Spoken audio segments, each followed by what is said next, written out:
The dim, flickering light of the motel room revealed shadows of betrayal. Claire, with her hair disheveled and her lips painted the crimson of guilt, leaned against Mark's former boss, Robert. The man was everything Mark wasn't: wealthy, cocky, and utterly ruthless. Mark, an honest factory worker who'd spent years building a life for Claire, had recently been fired by Robert for standing up against his exploitative practices. Claire had comforted Mark in their small home, whispering promises of love and loyalty. But behind his back, she was slipping into Robert's arms, drawn by the allure of power and luxury.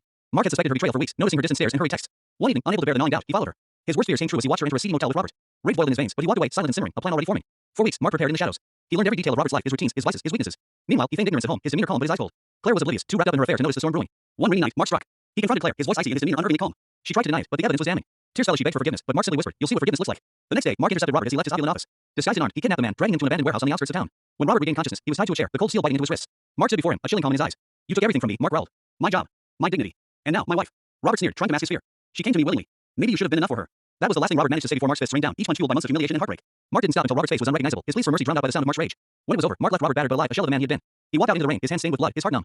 Returning home, Mark packed his bags, leaving Claire a single note: "Asterisk, you chose your side. Live with it. Asterisk." The police found Robert the next day, and though they investigated, no evidence ever linked Mark to the act.